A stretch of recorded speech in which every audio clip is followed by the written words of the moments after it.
người ta nè tù cho em mà người ớt vào đây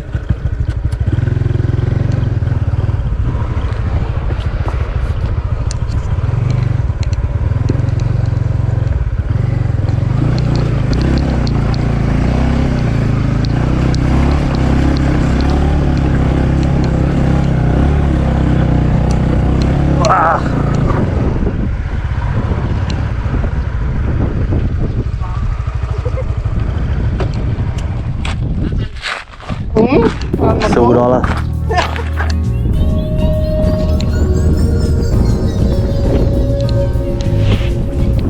to ok lên cây sài đây đấy ăn chân vịt ôi lên cây sài mình thường là đã tới thăm tại đây đây mình đây một ban cho với xã nơi chụp video như thế khá cho mình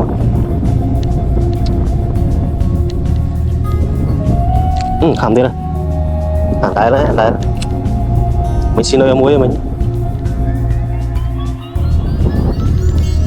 bong tục yêu thế bong thế đã rồi tiền ơi chôn nè về hơi tục yêu thế mình xin lỗi ông muối hơi đập thì sai chẳng nữa ý bạn phân này máu ăn sờ lên như này nè anh đi trong chua camera yeah ăn mùi rất gầy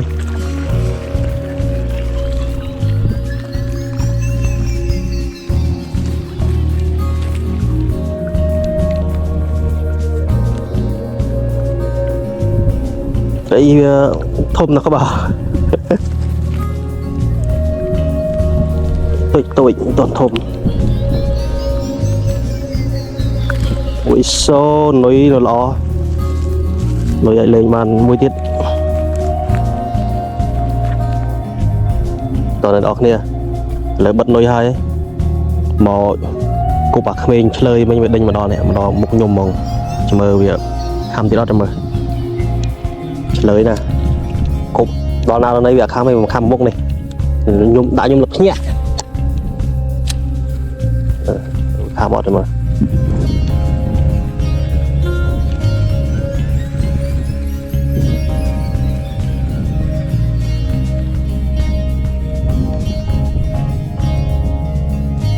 nào vào đấy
rồi còn để mời rối theo ôn nói tiếng ơi tôi wow một lăng phê chưa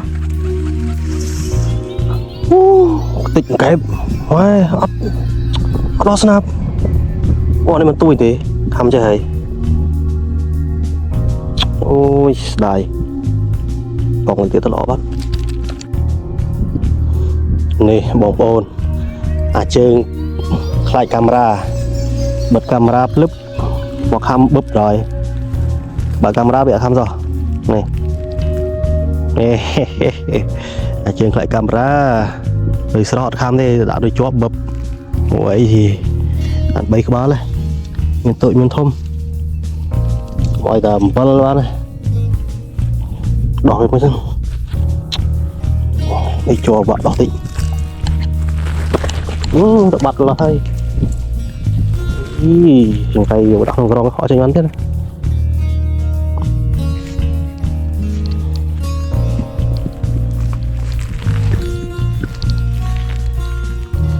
Bà này đọc này.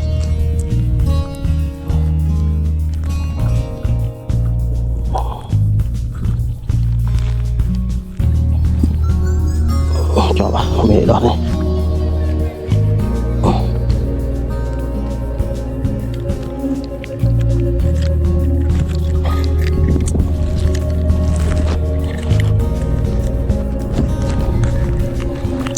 Bạn là mò kìa ơi.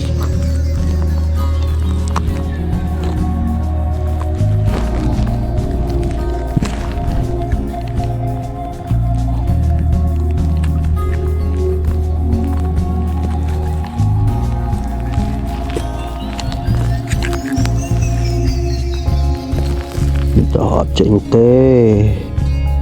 Đó có.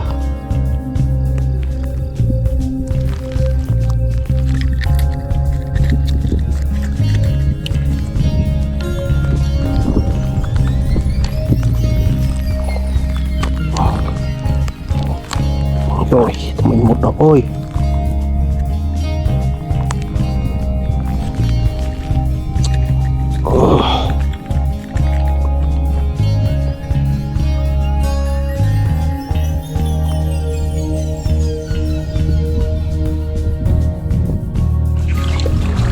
Mày khăm thế nào? Nhóm khăm má bay đong vô bàn mùi.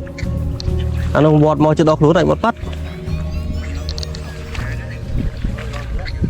Thông phê chưa? Sao tôi tới mày để thông phê bây giờ của bạn bọt chơi vậy. Tôi đã đưa tôi nói là một con là nói tôi biết là phải dạng nào đấy. Tôi biết tên đấy. Wow, người ta này xù cho em má. Nữa vào đây.